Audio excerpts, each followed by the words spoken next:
네, 오늘도 말씀 듣는 우리 성도님들에게 하나님께서 말씀의 은혜와 능력으로 함께 해주시기를 간절히 축복합니다. 오늘 본문을 보면 예수님께서 요한에게 세례를 받으셨다고 했습니다. 그래서 오늘은 예수님께서 세례 받으신 것을 중심으로 이 세례의 의미와 중요성, 그리고 세례받는 자에게 주시는 하나님의 은혜에 대해서 말씀을 나누려고 합니다. 21절 말씀을 다시 한번 보시기 바랍니다. 백성이 다 세례를 받을새 예수도 세례를 받으시고 그랬습니다. 요한의 설교를 들은 많은 사람들이 회개하고 세례를 받을 때 예수님도 세례를 받으셨습니다. 이것은 예수님께서 모범을 보여주신 것입니다. 사실 예수님은 세례를 받으실 필요가 없는 분이신데 세례가 얼마나 중요하고 또 꼭 필요한 것인지 몸소 보여주신 것입니다. 요한복음 3장 22절을 보면 예수님은 세례를 받으실 뿐만 아니라 세례를 베풀기도 하셨다는 것을 알 수가 있습니다. 그 후에 예수께서 제자들과 유대 땅으로 가서 거기 유하시며 세례를 베푸시더라. 예수님에게 직접 세례를 받은 사람들이 있었다는 겁니다. 또 뿐만 아니라 요한복음 4장 2절을 보면 예수님의 제자들도 세례를 베풀었다고 했습니다. 그리고 예수님께서 십자가에서 죽으시고 부활하시고 승천하신 다음에 사도행전 2장 38절을 보니까 베드로가 예루살렘 거리에 나아가서 힘있게 복음을 전하는데 뭐라고 전하는지 한번 보시기 바랍니다. 베드로가 이르되 너희가 회개하여 각각 예수 그리스도의 이름으로 세례를 받고 죄 사함을 받으라. 그리하면 성령의 선물을 받으리니 하니. 41절에 그 말을 들은 사람들은 세례를 받음에 이날의 신도의 수가 3,000이나 더하더라. 이 베드로가 회개하여 예수 그리스도의 이름으로 세례를 받아라. 그리고 죄 사함을 받아라. 그러면 하나님께서 성령으로 선물을 주실 것이다. 이렇게 외치니까 많은 사람들이 그 베드로의 설교를 듣고 마음에 감동을 받아서 회개하고 세례를 받았는데 무려 3,000명이나 되었다. 이렇게 기록하고 있습니다.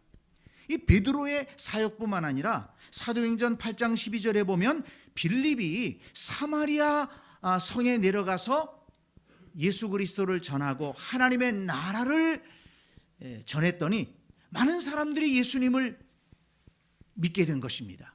그래서 또 거기서 빌립이 세례를 베풀었다고 했습니다. 또 사도행전 19장 4절에 보니까 바울도 에베소에서 예수님을 전하자 많은 사람들이 믿고 세례를 받았다고 했습니다. 여러분, 이것이 무엇을 말씀해 주고 있습니까? 예수님도 세례를 베풀었고 제자들도 세례를 베풀었습니다. 예수님께서 하늘로 승천하신 이후에 초대교회가 세워지고 사도들이 나가서 복음을 전할 때 그 복음을 듣고 믿는 사람들에게 세례를 베풀었습니다. 무엇을 말씀합니까? 예수 그리스도를 주님으로 영접하는 사람들은 세례를 통해서 믿음을 고백하고 하나님의 자녀로 거듭나게 된다는 것을 보여주시는 것입니다. 세례가 그만큼 중요하고 우리에게 꼭 필요하다는 것입니다. 자, 그러면 여러분, 세례가 무엇이기에 이처럼 예수 그리스도를 믿는 성도들은 세례를 받는 것일까요? 이미 세례를 받으신 분들, 세례 받을 때 교육도 받았을 것입니다만은 제가 모르긴 몰라도 다 잊어버렸을 거예요. 세례의 중요성이 무엇인지, 세례의 의미가 무엇인지. 가물가물하시는 분들이 많을 것 같아요. 오늘 여러분 잘 들으시기 바랍니다. 두 가지 중요한 의미가 있습니다. 먼저 세례는 씻는 예식입니다. 세례의 헬라어가 밥티스마라는 단어인데요, 씻는다 또는 깨끗하게 한다라는 뜻을 가진 밥티조라는 단어에서 나왔습니다. 한자로도 이 세례의 세자는 씻을 세자죠. 말 그대로 씻는 예식이 세례입니다. 여러분, 씻는 것이 왜 중요합니까? 무엇을 씻는 것입니까?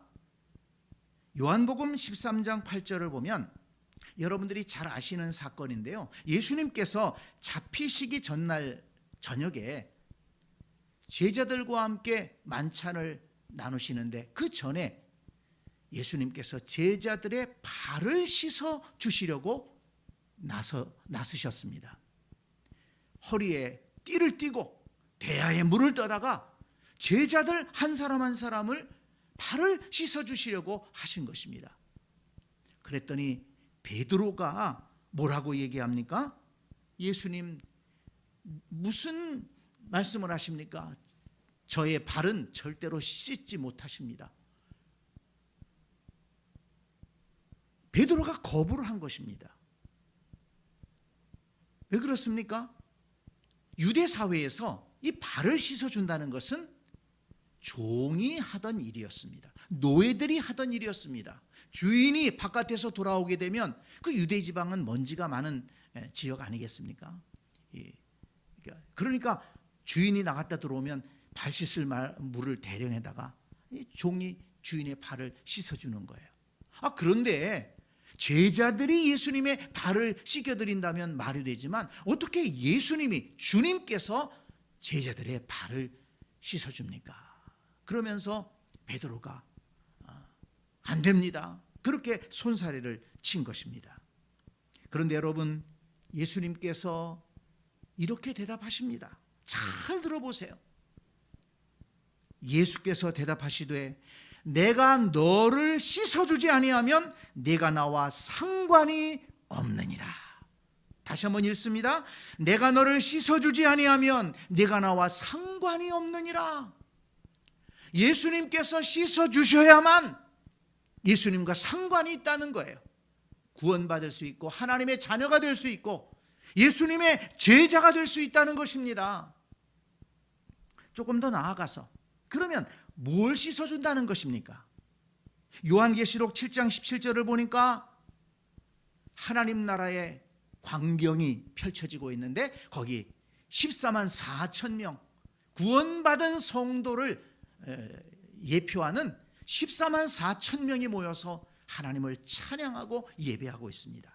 그런데 그 14만 4천 명을 향해서 뭐라고 기록하고 있는가 하면 이는 큰 환난에서 나오는 자들인데 어린 양의 피에 그 옷을 씻어 희게 하였느니라. 이렇게 말씀했어요. 하나님 나라에 들어가 있는 그 14만 4천 명은 어떤 사람들이냐? 어린 양의 피로 그 옷을 씻은 사람이다. 그 옷이 희게 된 사람이다. 이렇게 말씀하고 있습니다. 여기서 어린 양은 누굽니까? 십자가에서 죽으신 예수 그리스도 아닙니까?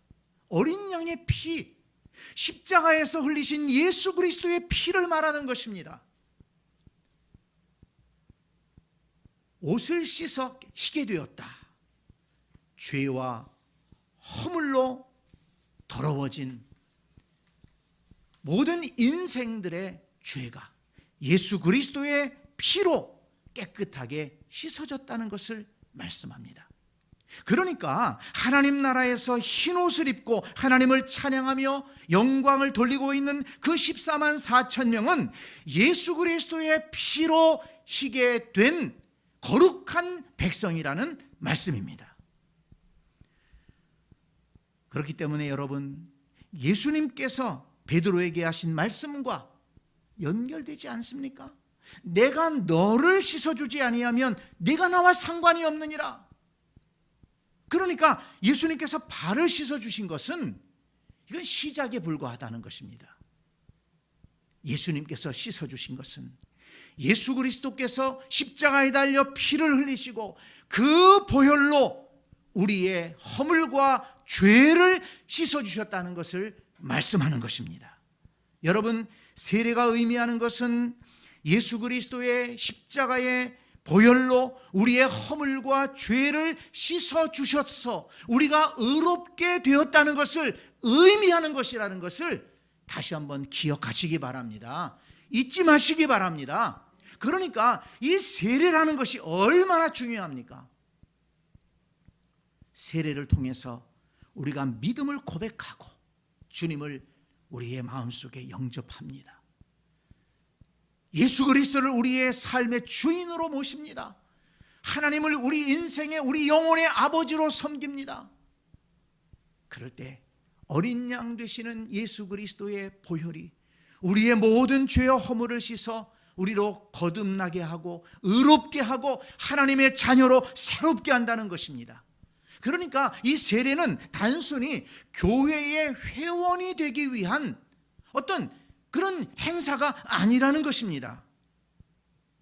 죄와 허물로 죽을 수밖에 없는 인생이 예수 그리스도의 십자가의 보혈로 깨끗하게 되어 하나님의 자녀로 거듭나고 하나님의 백성으로 새 출발하는 이런 예식이 바로 세례인 것입니다.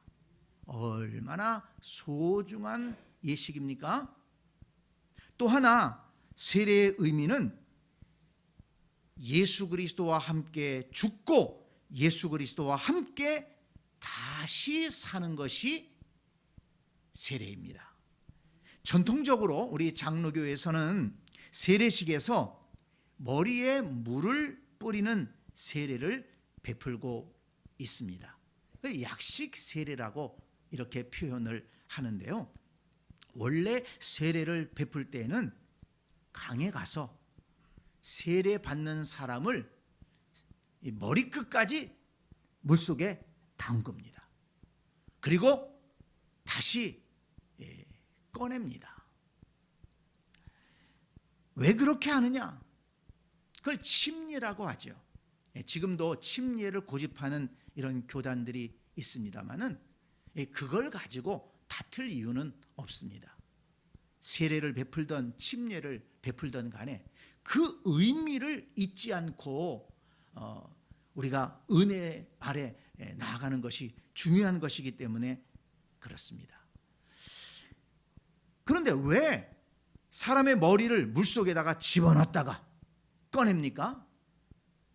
예수 그리스도와 함께 죽고 물속에다 머리를 집어넣을 때는 예수 그리스도와 함께 죽고 그리고 꺼낼 때는 예수 그리스도와 함께 다시 산다. 이제 새 사람으로 다시 태어났다. 이런 의미가 있는 것입니다. 이게 세례에도 바로 이런 의미가 있다는 것을 여러분 꼭 기억하시기를 바랍니다. 세례는 옛사람이 예수 그리스도 안에서 죽고 이제 예수 그리스도 안에서 새 사람으로 다시 태어나는 것을 의미하는 것이다. 여러분 이것을 꼭 잊지 마시기 바랍니다. 로마서 6장 3절은 말씀합니다. 무릇 그리스도 예수와 합하여 세례를 받은 우리는 그의 죽으심과 합하여 세례를 받은 줄을 알지 못하느냐. 또 5절에서는 만일 우리가 그의 죽으심과 같은 모양으로 연합한 자가 되었으면 또한 그의 부활과 같은 모양으로 연합한 자가 되리라. 분명하게 말씀했습니다. 세례는 예수 그리스도와 함께 죽고 옛사람이 죽는 것입니다. 옛사람은 죽었다. 그리고 이제 예수 그리스도 안에서 새 사람으로 살아나는 것입니다. 부활하는 것입니다. 이것이 세례라는 것입니다. 여러분, 이것이 기독교 신앙에서 정말 중요한 의미가 있는 것입니다. 사실 우리가 기독교 역사를 살펴보고 또 오늘날도 마찬가지입니다. 왜 기독교인이 기독교인답지 못하느냐? 왜 그리스도인이 그리스도인답지 못하느냐? 또 또 교회가 왜 타락하느냐? 이걸 잊어버렸기 때문에 그렇습니다. 교회가 굉장히 핍박을 많이 받았죠. 초대교회가 핍박을 받았습니다. 이 핍박이라는 것이 그저 교회 나가지 마, 예수 믿지 마, 이 정도가 아니잖아요. 예수 믿으면 죽는 거예요. 예수 믿으면 직장에서 쫓겨납니다. 그 공동체에서 쫓겨났어요. 그런데 사람들은 포기하지 않고 세례받았습니다. 나는 예수님을 주님으로 믿습니다. 나는 죽고 예수 그리스도로 살겠습니다. 그 사람들에게는 죽는 게 무서운 게 아니에요. 왜? 이미 죽었으니까. 나는 예수님과 함께 죽었다. 그리고 이제 새 사람으로 다시 태어났습니다. 그렇기 때문에 그 사람들에게는 죽는 게 무섭지 않았어요. 그래서 결단을 하고 생명을 걸고 예수님을 믿고 그 신앙을 지켰습니다. 그러다가 313년에 기독교가 로마의 국교로 인정을 받습니다. 그러면서 황제가 교회를 나오게 된 거예요. 이 황제가 교회를 나오니까 어떻습니까?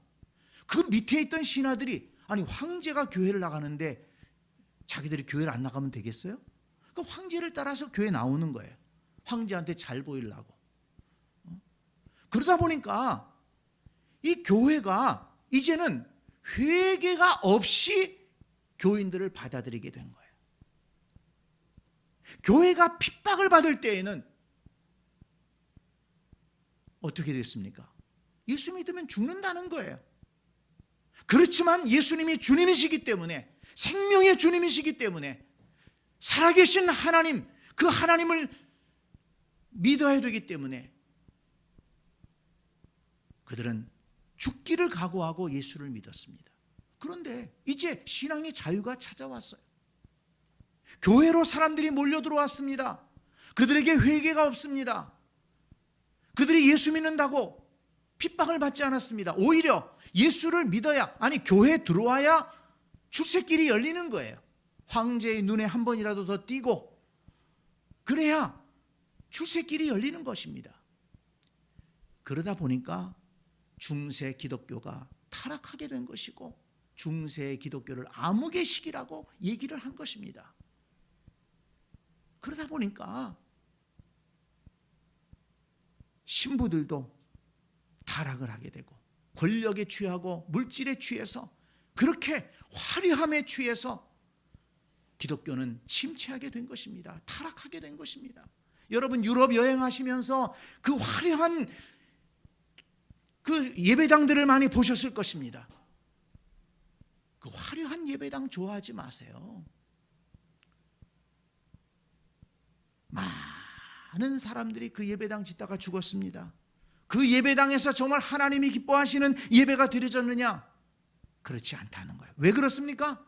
세례의 의미를 잃어버렸습니다. 회개 없이 세례받았습니다. 예수 그리스도와 함께 죽고 예수 그리스도와 함께 다시 살아서 변화된 모습으로 신앙생활해야 되는데 세례 요한이 그래서 강조한 것 아닙니까? 회개에 합당한 열매를 맺어라.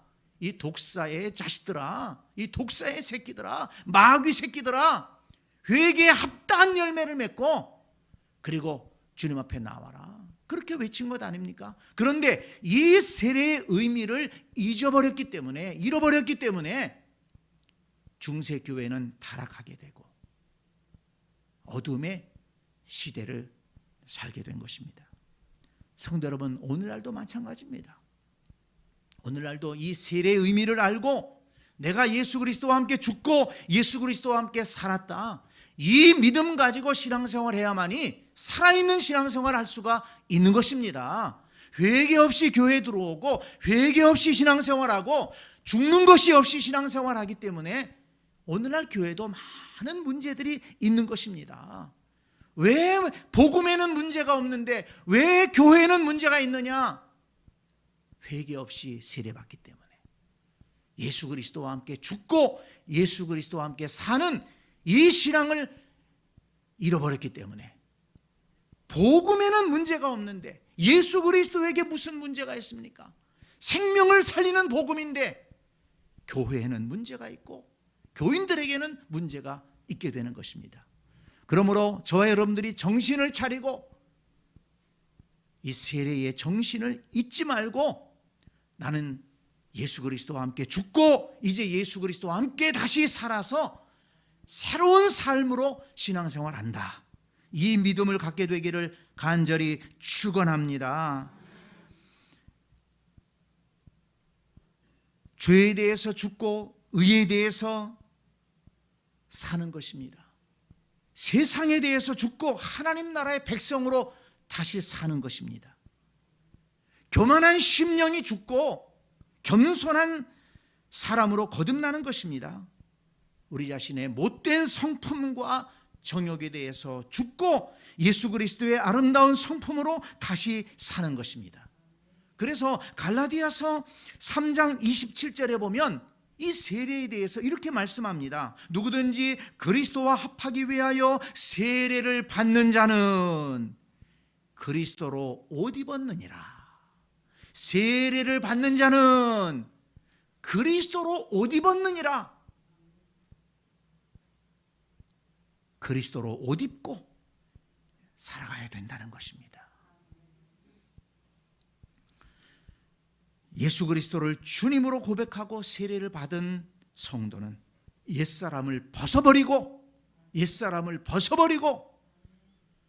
예수 그리스도로 옷 입고 새로운 삶을 살아가야 된다는 것을 잊지 마시기를 바랍니다. 오늘 예배에 참석하신 분들 가운데 세례를 받지 못한 분도 있고 아직 세례를 받으신 분도 있고 아직 세례를 받지 못한 분도 있을 것입니다. 아직 세례를 받지 못한 분이 있다면 하루속히 세례를 받으시기를 바랍니다. 로마서 10장 9절에 보면 내가 만일 내 입으로 예수를 주로 시인하며 또 하나님께서 그를 죽은 자 가운데에서 살리신 것을 내 마음에 믿으면 구원을 받으리라. 사람이 마음으로 믿어 의에 이르고 입으로 시인하여 구원에 이르느니라 그랬습니다. 마음으로 믿고 입으로 시인하여 구원에 이른다고 말씀했습니다. 그러므로 여러분 마음에 믿음이 생겼습니까? 여러분 그 믿음은 그냥 생기는 게 아닙니다. 뭐 공부를 많이 했다고 생기는 게 아니에요. 말씀을 듣는 중에 이상하게 믿음이 생겼어요. 기도하는 중에 예배 드리는 중에 마음에 믿음이 들어왔어요. 나라는 존재가 죄인이라는 것이 깨달아졌습니다. 하나님의 살아계심이 믿어지고 예수님께서 나의 죄를 위해서 죽으셨다는 것이 믿어집니다. 하나님의 말씀 성경이 진정으로 하나님의 말씀이라는 것이 깨달아지고 믿어집니다. 여러분 그것이 그냥 되는 것이 아닙니다. 하나님께서 우리를 택하시고 성령으로 감동해 주셨기 때문에 그렇게 믿음이 생겼다는 것입니다. 하나님께서 택하신 증거입니다. 하나님께서 택하지 않으셨다면, 하나님께서 믿음을 주지 않으셨다면 믿을 수가 없는 거예요. 믿음이 생길 수가 없는 것입니다. 그러므로 사실은 내가 믿는 것이 아니고 믿어지는 거예요. 하나님이 믿게 하신 것입니다. 그렇다면 내 속에 이렇게 하나님께서 믿음을 주셨다면 이제는 그 믿음을 고백하고 많은 사람들 앞에서 하나님께서 나를 택해 주셨습니다. 내게 믿음 주셨습니다. 이제 나는 예수님을 나의 주님으로 믿고 평생토록 예배하며 찬양하며 이 믿음의 길을 걷겠습니다. 이렇게 고백하면서 세례를 받으시기를 바랍니다. 예수 그리스도께서 십자가에서 나를 위해 달려 죽으셨습니다. 나는 그 예수님을 믿습니다. 성경이 하나님의 말씀임을 믿습니다. 하나님의 나라가 있고 영생이 있다는 것을 믿습니다. 고백하면서 세례를 받으시기를 바랍니다. 그래서 진정으로 하나님의 자녀로 거듭나고 하나님이 주시는 은혜와 복을 누리는 복된 성도가 되시기를 바랍니다. 또한 이미 세례를 받으신 분들에게도 말씀을 드리고 싶습니다. 이미 세례를 받았으니까 다 되었다, 이렇게 생각하지 마시고 내가 받은 세례의 의미를 다시 한번 생각해 보시기를 바랍니다. 처음 세례받을 때의 그 고백과 그 결심이 아직도 내 속에 있는가를 생각해 보시기 바랍니다. 흔적이라는 단어를 아실 거예요. 흔적. 이전에 있었던 어떤 일의 모양이 남아 있는 것이죠. 또 내가 어떤 상처를, 내게 상처가 있었다면, 어떤 사고를 통해서 상처가 있었다면 그 상처가 낫고서 흔적이 있는 거예요. 그런데 여러분, 세례받은 것이 흔적이 되지 않기를 바랍니다. 세례받은 것이 흔적이 되면 안 돼요. 아, 내가 옛날에 그랬었었어. 아, 내가 청년 때 그랬었었어. 내가 세례 받았지. 그때 참 좋았는데, 그때 참 열심히 했는데, 그때 참 내 속에 뜨거움이 있었는데, 근데 그렇다고 그게 어쩌다고요? 지금은 어떤데요? 여러분, 세례받은 것이 흔적이 되면 안 됩니다. 세례받은 그 신앙이 오늘날 지금 나의 신앙이 되어야 될 줄로 믿습니다. 그 고백이 지금의 고백이 되어야 돼요. 그때 고백했던 예수 그리스도에 대한 고백, 하나님의 사랑에 대한 고백, 충성하고 헌신하겠다고 약속했던 그 고백이 오늘 이 시간 우리의 고백으로 살아 있어야 될 줄로 믿습니다. 흔적이 아니라 지금도 살아 역사하는 믿음이 우리의 믿음이 되어야 된다는 것입니다. 세례는 믿음의 고백 속에 주어지는 것입니다. 신앙의 결단이 있을 때 세례를 받는 것입니다. 헌신의 다짐이 있는 것입니다. 그렇다면 세례 받으신 성도 여러분, 우리 속에 그 고백이, 그 다짐이, 그 결단이, 그 헌신이 살아있게 되기를, 살아 역사하기를 주님의 이름으로 축복합니다. 여러분, 예수님을 보세요. 예수님도 세례를 받으신 다음에 하나님 나라로 승천할 때까지 끝까지 믿음의 길을 걸어가셨습니다. 많은 반대와 많은 핍박이 있었지만, 그리고 마지막에 십자가가 있었지만 그 십자가의 길도 피하지 않으시고 겟세마네 동산에 올라가셔서 기도하심으로 능력을 받고 그 십자가의 길도 걸어가셨어요. 그렇기 때문에 그 다음에 부활이 있고 승천이 있었던 것입니다. 예수님처럼 끝까지 변함없는 믿음과 사랑으로 하나님을 섬기며 살아갈 수 있는 복된 세례교인이 될 수 있기를 간절히 축복합니다. 그런데 우리가 오늘 이 본문에서 또 한 가지 좀 생각해 볼 게 있는데요. 그것은 세례받는 자에게 주시는 하나님의 은혜가 무엇인가 하는 것입니다. 오늘 본문을 다시 한번 보시기 바랍니다. 백성이 다 세례를 받을새 예수도 세례를 받으시고 기도하실 때에 하늘이 열리며 성령이 비둘기같이 형체로 그의 위에 강림하시더니 하늘로서 소리가 나기를 너는 내 사랑하는 아들이라 내가 너를 기뻐하노라 하시니라. 예수님께서 세례받고 기도하실 때 세 가지 은혜가 임했습니다. 첫째는 하늘이 열렸다고 했습니다. 하늘이 열리며 하늘이 열렸다고 했어요. 진정한 믿음의 고백과 함께 세례를 받으면 하늘의 문이 열린다는 것을 믿으시기를 바랍니다. 이 하늘의 문이 뭡니까? 이 천국의 문이에요. 하늘의 문이 열려야 우리가 글로 들어갈 수가 있지 않겠습니까? 마태복음 16장에 보면 주는 그리스도시요 살아계신 하나님의 아들이십니다, 이렇게 베드로가 고백했을 때 예수님께서 베드로에게 뭘 주셨습니까? 천국 열쇠를 줬어요. 열쇠는 뭐 하는 겁니까?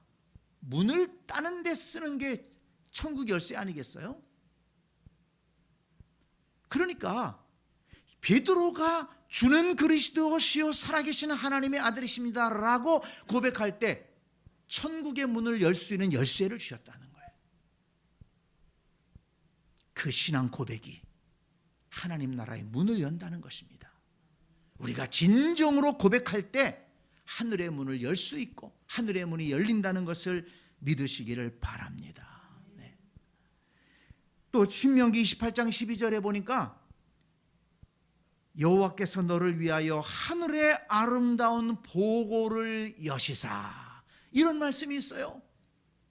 구원의 문만 열리는 게 아니고 하늘의 아름다운 보고가 열린다는 것입니다. 하나님의 백성들을 향해서 하나님께서 아름다운 보고를 열어주신다. 그래서 내 땅에 때를 따라 비를 내리시고 내 손으로 하는 모든 일에 복을 주시리니 약속하셨습니다. 하늘의 문이 열리면 함께 하늘의 보고가 열린다는 것을 믿으시기를 바랍니다. 때를 따라 비를 내려주시고 내 손으로 하는 일에 복을 주신다. 여러분, 이 약속을 믿으시기를 바랍니다. 세례받는 자에게, 믿음을 고백하는 자에게 이와 같은 은혜를 주신다고 약속하셨습니다. 또 하나, 어떤 은혜가 임했습니까? 성령이 비둘기와 같은 형체로 그의 위에 임하셨다고 했습니다. 사도행전 2장 38절에 보니까 너희가 회개하여 각각 예수 그리스도의 이름으로 세례를 받고 죄 사함을 받으라. 그리하면 성령의 선물을 받으리니, 이렇게 베드로가 설교했다고 하지 않았습니까? 그런데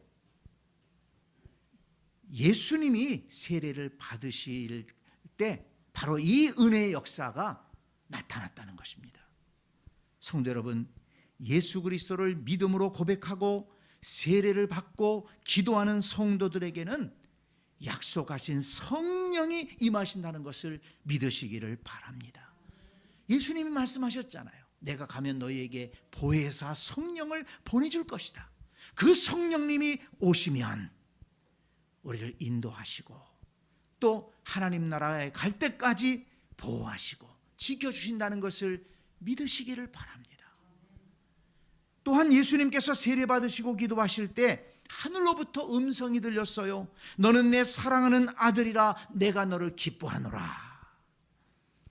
하나님께서 예수님이 세례받으시는 것을 보고 기뻐하셨다는 것입니다. 그리고 너는 내 사랑하는 아들이라 인정해 주셨다는 것입니다.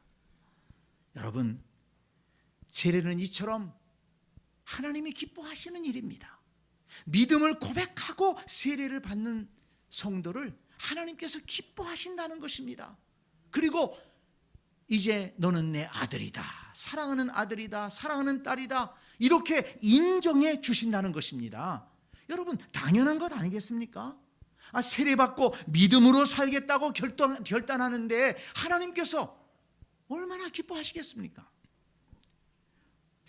세례받고 이제 예배하면서 살겠다고 다짐하는데 당연히 하나님이 기뻐하시지 않겠습니까?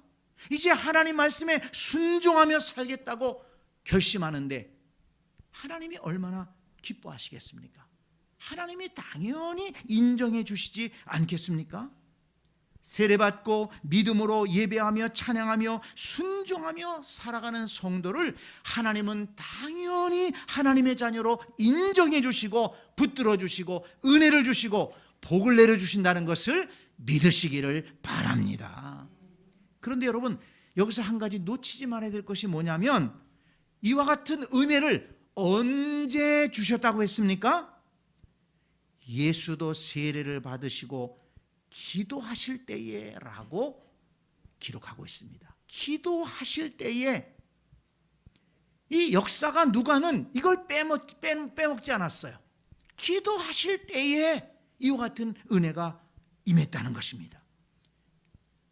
세례받는 데서 그치지 않고 기도하실 때에 하늘이 열리고 성령이 비둘기 같은 형체로 그의 위에 강림하셨고 하늘로부터 소리가 나기를 너는 내 사랑하는 아들이라, 내가 너를 기뻐하노라 하는 음성이 들렸다고 했습니다. 여러분, 세례받는 것으로 끝나지 말기를 바랍니다. 기도하는 자리로 나아가야 한다는 것입니다.